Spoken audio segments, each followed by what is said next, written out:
Seja muito bem-vindo ao canal Cortes Escritura. Aqui você encontrará trechos edificantes de pregações cristãs que vão inspirar e transformar a sua vida. A nossa missão é fornecer conteúdo de qualidade que ajude a nutrir a sua fé. Inscreva-se agora em nosso canal, não esqueça de ativar o sininho e as notificações para receber nossos vídeos. É que eu pessoalmente fui a Asbury e de lá falei com vocês dois. Conversei com o pastor Augusto, com o pastor Hernandes. É impressionante a gente perceber como a internet ela traz alguns problemas que precisam ser compreendidos por nós, né?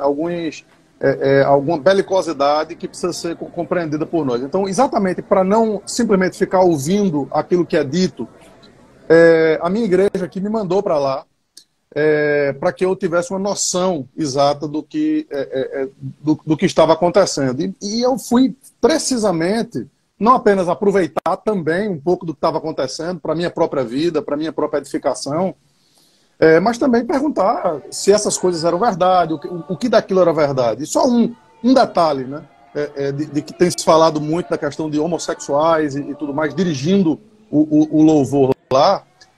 E, curiosamente, aquelas pessoas diferentes, diferentes pra gente, né? Com um cabelo diferente, com um estilo diferente, eram aquelas pessoas que inicialmente, alunos da universidade, haviam se arrependido, inclusive de pecados como o homossexualismo, como a homossexualidade.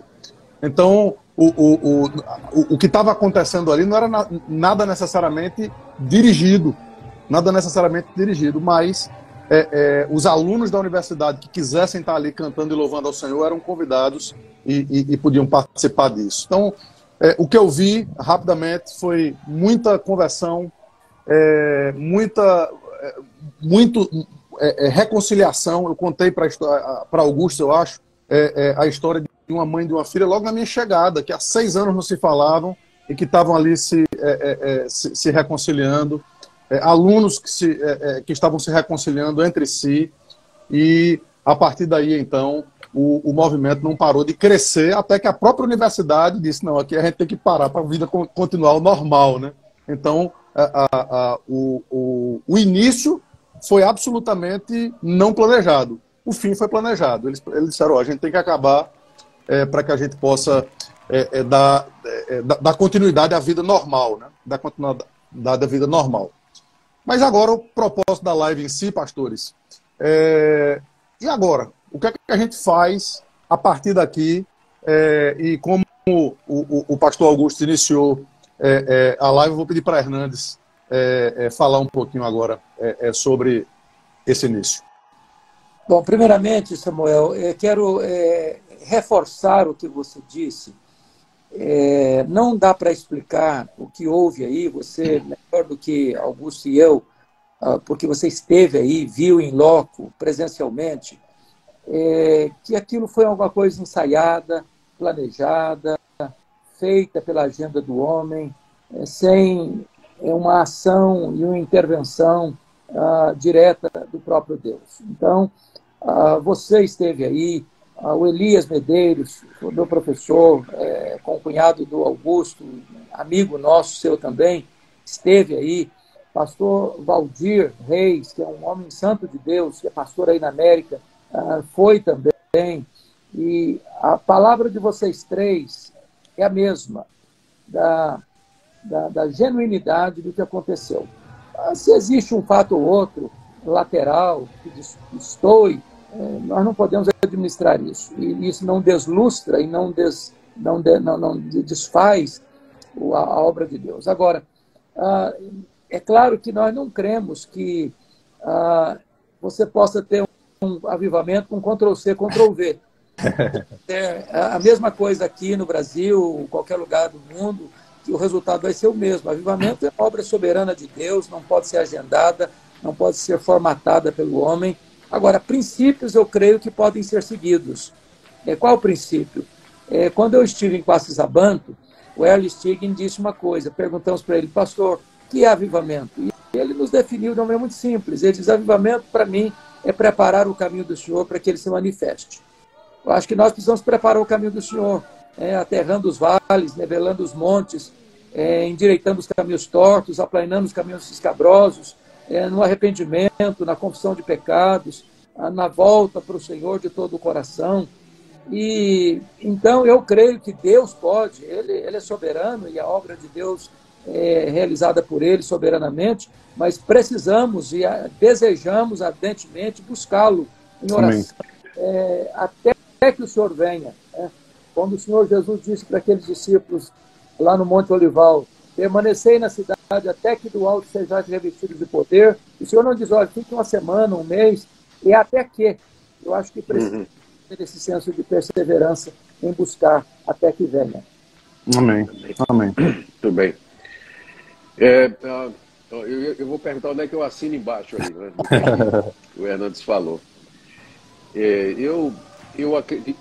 Quando o presidente lá do Asbury College, no dia 24 desse mês, hoje é dia 28, não é isso? Então, 4 dias atrás, eles tomaram a decisão de parar os cultos públicos, e houve muita crítica, porque estavam dizendo que ele estava querendo interferir numa obra de Deus. Mas eu achei que a argumentação que ele apresentou foi muito clara. A cidade de Wilmore, onde está o college lá, ela tem 6 mil habitantes, 7 mil habitantes, alguma coisa assim. E a notícia do despertamento trouxe cerca de 30 mil pessoas que inundaram a cidade, caravanas chegando de várias partes dos Estados Unidos e até de outras partes do mundo.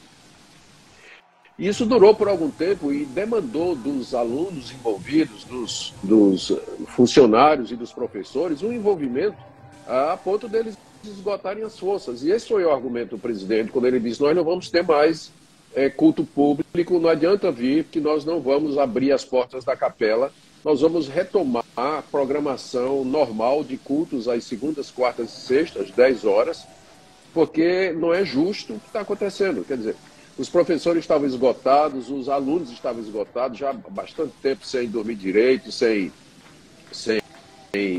comer, ou enfim, tudo aquilo que era necessário, e a vida precisava retomar.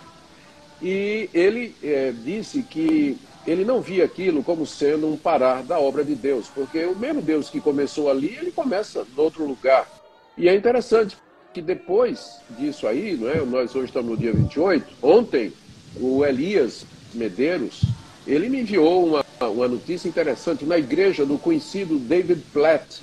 É um pastor americano bastante conhecido, é pastor de uma grande igreja, tem um ministério muito, muito reconhecido. Começou a acontecer na igreja dele, espontaneamente, uma reunião de oração de homens, que geralmente era assim, aquela reunião de oração marcada para 11h30 da noite, para terminar meia-noite, que eles chamam de vigília, né? Então, aí começou, virou amanhã, foi até o dia seguinte, de manhã. Ninguém queria ir embora, não. Quebrantamento, choro, arrependimento, perdão, reconciliação. Eu estou com o e-mail do Elias aberto aqui, inclusive com a palavra do próprio David Platt, dizendo o que é que tinha acontecido. Ou seja, é aquilo que Hernandes falou, não é? Não é Ctrl-V, é Ctrl-C e Ctrl-V, né? Agora não sei direito qual que vem primeiro, mas tudo bem, o pessoal entendeu. Mas eu acho que à medida que as pessoas tomam conhecimento e fazem isso que Hernandes falou, de buscar em oração diante de Deus, eu creio que Deus pode responder soberanamente e abençoar, como parece que aconteceu agora na igreja do David Platt, não é? E outras universidades. Eu creio que você me mandou uma lista, não, foi o Elias que mandou uma lista de umas 5 universidades onde isso estava acontecendo também. Então, se é de Deus, vai continuar acontecendo e a gente ora para que aconteça aqui, né? A gente Amém. quer que venha aqui para nós e como vamos fazer? Preparar o caminho do Senhor mesmo, arrependimento, confissão e oração, até que Ele venha e chova a justiça sobre nós, como diz lá a palavra de Deus. É isso aí. Legal, pastor. Acho que as palavras de vocês se coadunam com aquilo que a gente pensa, né? De buscar uma vida de santidade, uma vida de conexão com Cristo. Existe, querendo ou não, é? A gente está vivendo no mundo, pastores,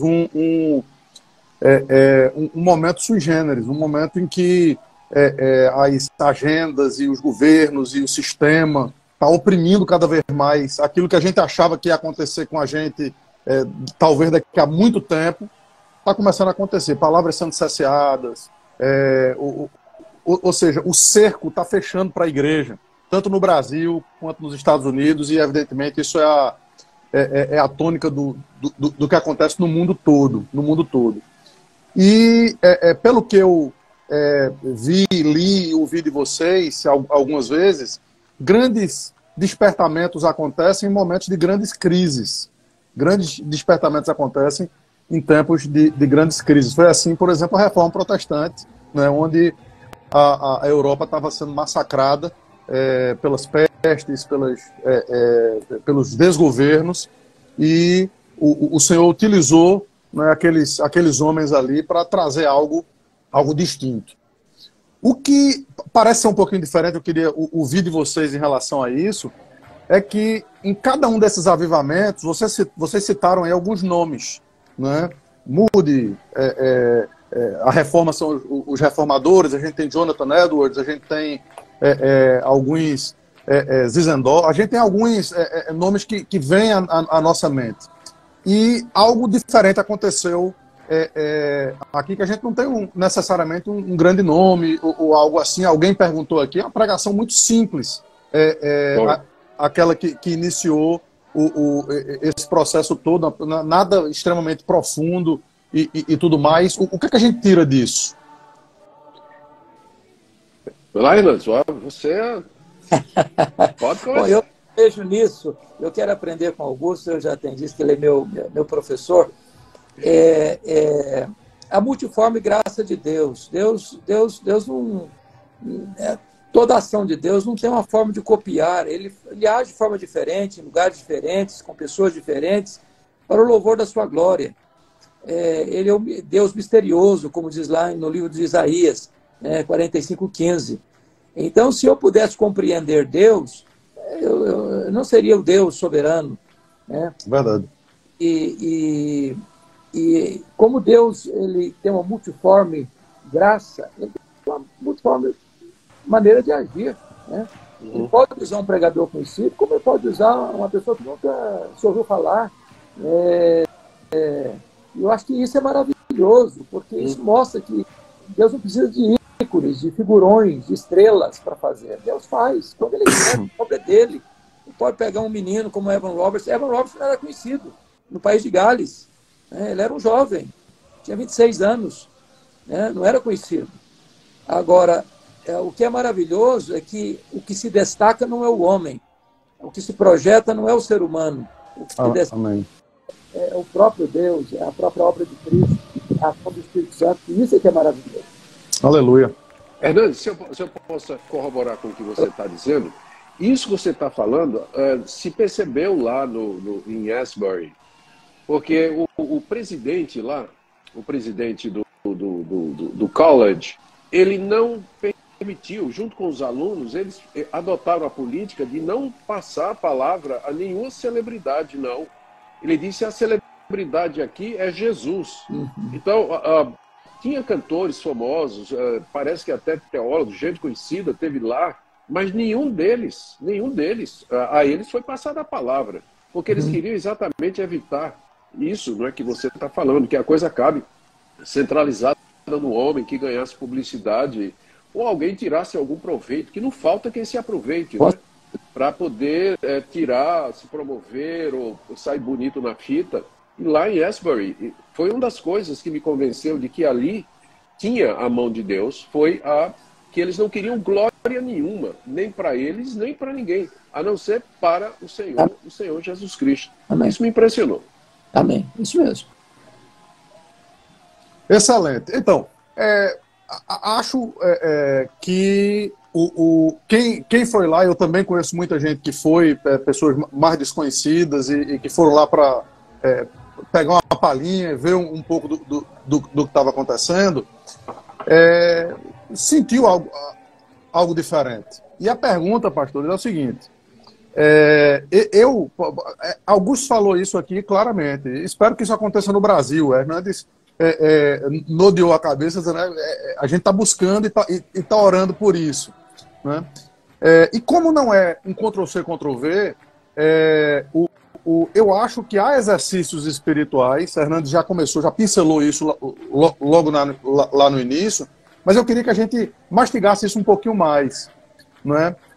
Desse lado daqui, da história, né? Asbury passou, os resultados de se foi algo transformador para a região ou não, a gente vai ter em algum tempo, não é algo que a gente possa exprimir necessariamente agora.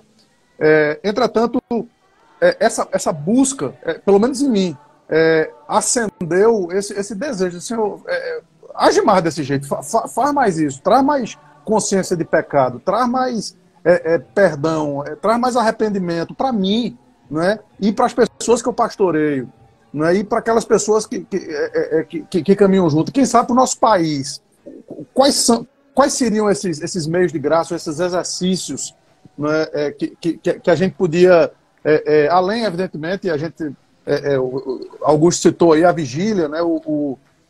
A gente tenta fazer, tudo é programado, não tem como a gente não programar alguma coisa. O que é que a gente pode programar e pode fazer, não é, para que esse caminho possa ser aberto, se a gente pode usar esses termos?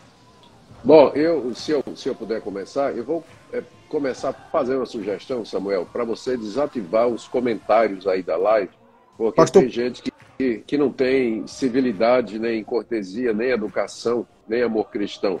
E alguém sabe como é que faz isso? Você clica, eu creio que onde tem a parte. Pronto, achei. Show. Isso. Perfeito.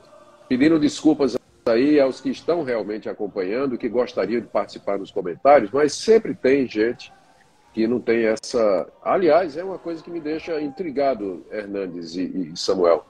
É que o pessoal que mais parece zelar pelo Espírito Santo é o pessoal mais raivoso e mais iracundo nos comentários. Né? Então, se o fruto do Espírito é amor, paciência, longanimidade, passou longe, né? Não bate. Passou longe aí. Aliás, não bate, não.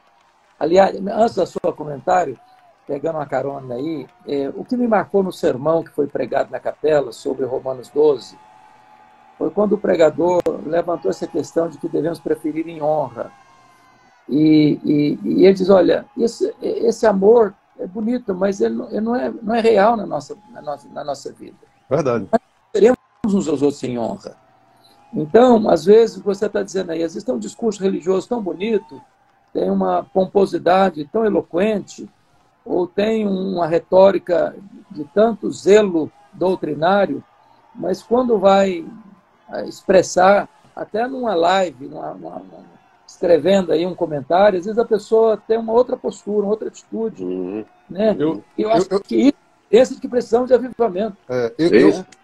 Eu, graças a Deus, pastor, você continua já. Eu, graças a Deus, não consigo nem ler, que eu estou aqui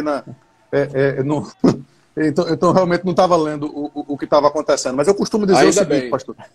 Eu costumo dizer o seguinte, que a pior pregação da palavra é a boa doutrina nos lábios de quem não vive aquilo que prega, né? Porque termina confundindo. Como é que você tem, o que você falou, como é que você tem zelo pelo Espírito Santo e não tem o fruto do Espírito. Então que o Senhor possa abençoar e que esses irmãos sejam convencidos por isso. Amém. Deixa eu então pegar a tua pergunta, né? O que é que nós podíamos fazer à luz do que aconteceu, e o Hernandes já adiantou, né? Já falou, e o caminho. Aqui eu estou me lembrando de Atos 19, quando Paulo foi pregar em Éfeso, e aconteceu um grande avivamento espiritual. Com a conversão de muitos bruxos, queimando livros em praça pública. É a única vez no Novo Testamento que diz que Deus, pelas mãos de Paulo, fazia milagres extraordinários. Essa expressão, milagres extraordinários, só aparece ali durante o ministério de Paulo em Éfeso. Descobriu-se depois, recentemente, século passado, na década de 50, que lá em Éfeso tinha uma escola de bruxaria. E isso foi descoberto nos manuscritos de Nag Hammadi, que continha inclusive encantamentos e tudo, oriundos dessa escola. de bruxos que havia em Éfeso. Então, o ministério de Paulo ali, que durou uns 2, 3 anos, foi extraordinário. Conversão de tanta gente que pararam e que os comerciantes da deusa Diana, de nichos da deusa Diana, entraram em prejuízo, porque ninguém estava comprando mais. Muita gente se converteu e se arrependeu. Alguns anos depois que Paulo saiu de Éfeso, ele escreveu a carta aos Efésios, preso em Roma, onde ele diz no capítulo 5, verso 18, enchei-vos do Espírito. É como se ele dissesse, olha, esse avivamento que vocês experimentaram há 2, 3, 4 anos atrás, graças a Deus por isso. Mas o que interessa é que você esteja cheio do Espírito Santo hoje, agora. Então, enquanto nós aguardamos um avivamento espiritual, nós temos o dever, porque lá é uma ordem, não é um pedido, não é uma sugestão, não é nada, é uma ordem. Nós temos a ordem de Deus de nos encher diariamente do Espírito Santo, cantando entre nós, falando em salmos, nos sujeitando uns aos outros, dando sempre graças por tudo a nosso Deus e Pai. Há uma lista de recomendações que o apóstolo Paulo faz ali. Então, enquanto a gente espera o avivamento e a gente ora a Deus para que ele venha, isso não quer dizer que a gente, então, vai viver de qualquer forma. Não. A gente vive a vida diária buscando a plenitude do Espírito Santo, andando no Espírito e assim por diante. À medida que a gente faz isso, o Espírito de Deus vai nos guiar. Ele vai mostrar o que fazer. E nós saberemos quando isso acontecer, porque não dá para esconder quando a obra é genuína do Espírito e quando ele age no coração humano. Nós veremos o resultado disso. Então, pelo que você falou, Hernandes, antes de você entrar aí, pelo que você falou, e eu achei uma sacada genial. Ou seja, a gente, ao invés de esperar o extraordinário simplesmente, a gente busca isso na vida ordinária, no nosso dia a dia, enquanto essa manifestação, e ainda se essa manifestação não acontecer, nós podemos viver de forma avivada, nós podemos viver de forma renovada no Espírito Santo através desses meios de graça. É isso mesmo? Esse é o Augusto. Bom, mas eu queria... Fala, por favor. Um ponto que para mim que você levantou, Samuel, é que quando a gente começa a olhar a história dos avivamentos, parece-me que a crise é o útero, é o ventre de onde nasce os avivamentos. É quando o homem chega a uma situação quase que desesperadora. Então, acho que quando a igreja está vivendo um momento de angústia, de cerco, como você disse, quando parece que os recursos acabaram, que Deus entra em cena de uma maneira tão extraordinária, como aconteceu lá em Patmos, né? com o apóstolo João, como aconteceu, como você bem mencionou aí, na Reforma, como aconteceu na Inglaterra em 1739, quando o liberalismo estava devastando as igrejas, como aconteceu na América, naquela crise econômica de 1857, como aconteceu no país de Gales em 1904, no país de Gales, e assim por diante. Eu acho que se você fizer uma análise, quase todos os aviamentos que nós conhecemos tiveram como pano de fundo um cenário cinzento. E Deus mostra que Ele é Deus. Ele desarticula os planos dos homens, ele quebra as pernas dos sete, dos poderosos deste mundo, e mostra que Ele é Deus. E essa é a nossa esperança, meus irmãos. Eu por alguns dias aqui, eu fiquei muito angustiado no Brasil, muito angustiado. As lutas, nas crises, com o futuro. Quando a gente vê um fato desse acontecer, isso é um banho de esperança. Isso é um jato de alegria no coração, porque a gente percebe o seguinte: Deus está no trono. Amém. E Ele agir, nem pode impedir o agir de Deus. E a igreja de Deus, a igreja ela é a menina dos olhos de Deus. E a igreja jamais será destruída, jamais será eliminada da terra. Amém. Ao contrário, ela é o povo de Deus e vai caminhar vitoriosamente também. As portas do inferno não prevalecerão contra ela. É isso aí. E o anseio nosso é que a igreja se levante das cinzas, seja uma coroa de glória na mão do Senhor, como diz o profeta Isaías, no capítulo 62. E essa é a nossa expectativa, é a nossa esperança, e deva ser a nossa oração frequente e perseverante. Deixa eu acrescentar alguma coisa aqui ao que Hernandes falou. Você mencionou o século XVIII, a crise do liberalismo teológico. E eu quero fazer um paralelo com Asbury. O grande avivamento do século XVIII começou na Universidade de Oxford, com o Clube Santo, não é isso? Que tinha como membros o George Whitefield e o João Wesley. Então foi lá no coração da academia, dos liberais pensantes, dos fazedores da opinião do mundo naquela época, que Deus levantou dois jovens pastores anglicanos, episcopais, ligados à Igreja da Inglaterra, para começar a pregar. E eles começaram a pregar, e o Espírito de Deus começou a agir através deles, a ponto de que os párocos disseram: vocês não podem mais pregar nas igrejas, vocês não podem mais. Atrai muita gente, ou isso que vocês estão pregando, a gente não quer. E eles tiveram que ir para o ar livre, né? E foi então que o fogo realmente ateou, não é? E aí, você percebe, hoje, o que aconteceu, nós estamos falando a respeito de um evento que também aconteceu numa universidade. É verdade que é uma universidade cristã, uma universidade metodista, mas ainda assim uma universidade, é representativa do saber, da busca pelo conhecimento, da autonomia humana e assim por diante. Mostrando isso que você está dizendo, que o avivamento, quando Deus age, não tem dificuldade, ele não tem nada que possa impedir. Né? E eu gostei da sua palavra, né? Que a crise é o útero do avivamento, né? É uma hernandeada, isso é uma hernandeada, quando uma frase assim. Maravilhoso. E é isso mesmo. E eu percebo, é significativo que esse mover do Espírito Santo que está acontecendo nos Estados Unidos, com todas as suas limitações, é claro, né? Nem tudo a gente concorda, né? Alguma coisa a gente podia discordar, mas não há dúvida de que é uma obra de Deus, né?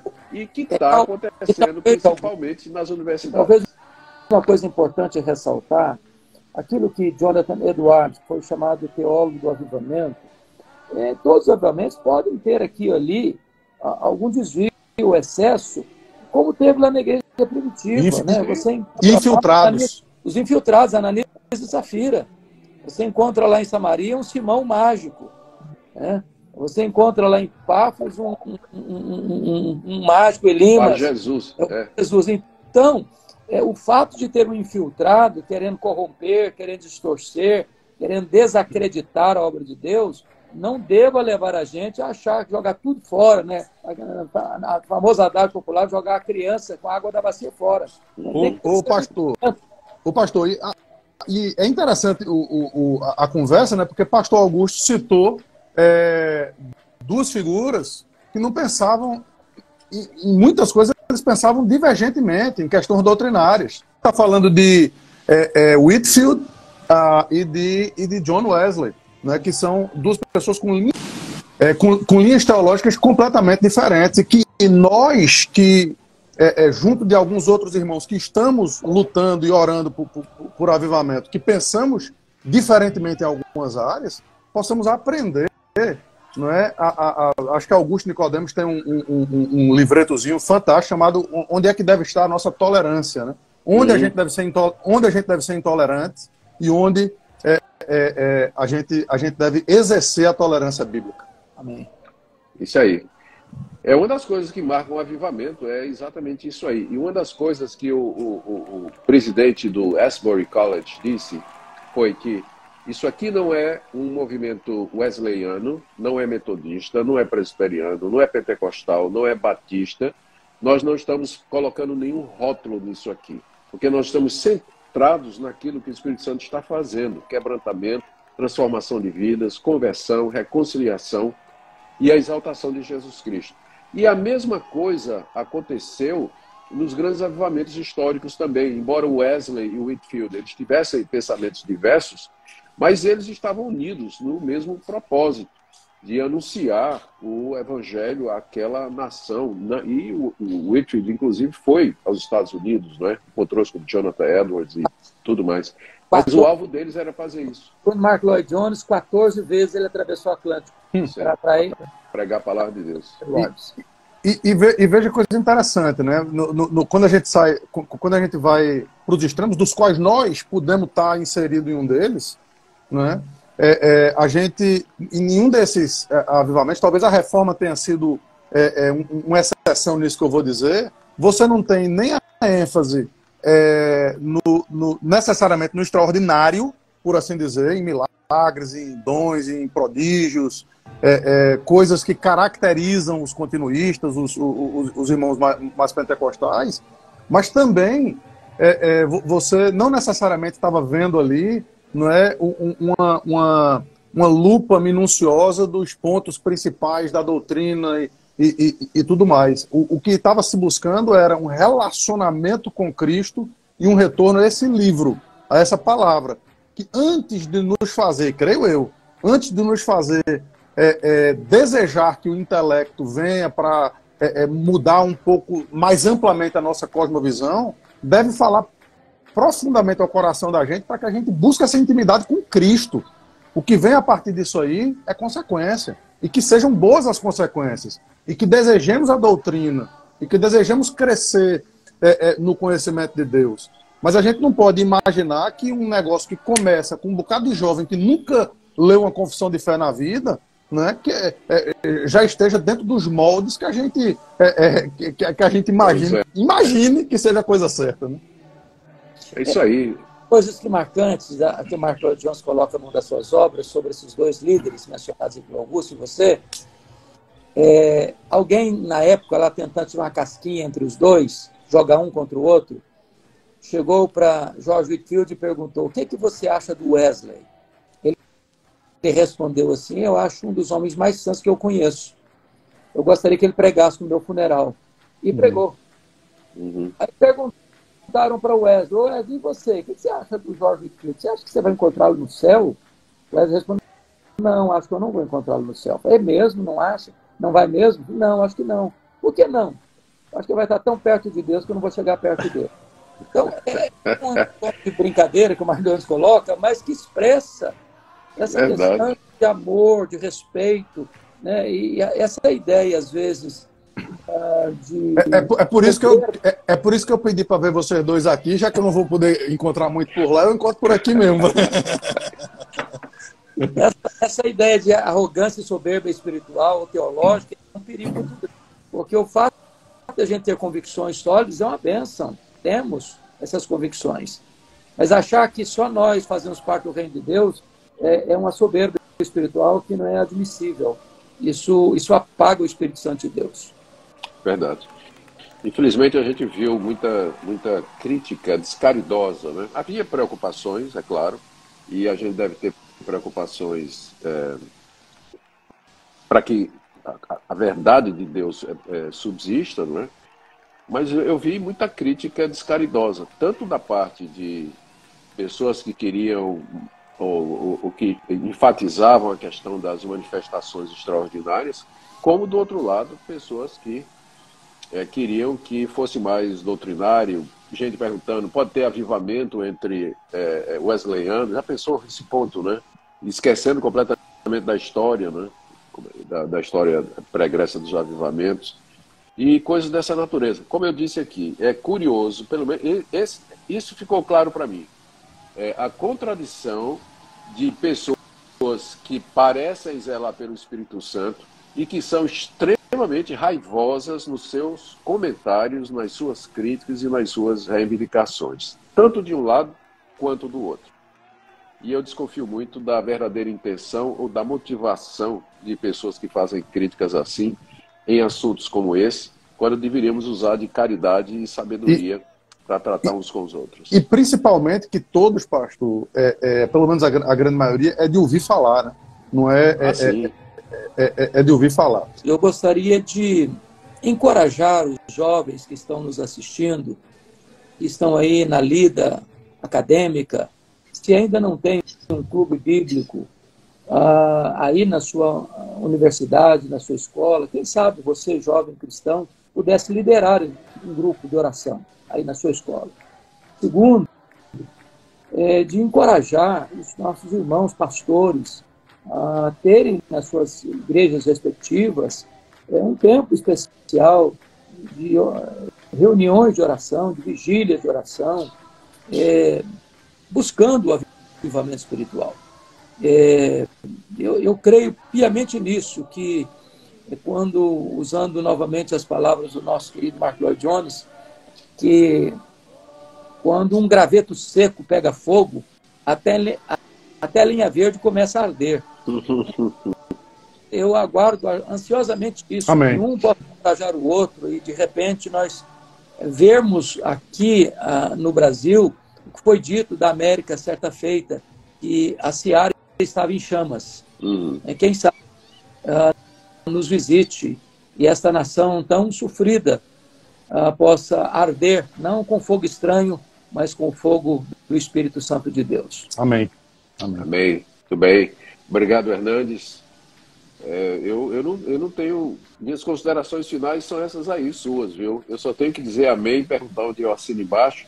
É isso mesmo, encorajar os pastores a buscarem oração, os jovens a participar na formação de clubes ou grupos de estudo bíblico e oração nas suas universidades, clamando a Deus e vivendo a expectativa realmente de que Deus vai ter misericórdia do nosso país. E enquanto a gente espera o fogo descer, nós vamos caminhando no Espírito, Amém. Vivendo em casa, Amém. na família, no trabalho, Amém. onde Deus nos levar, para a glória do nosso Senhor. Muito obrigado, Amém. Samuel, também pelo convite, pela oportunidade.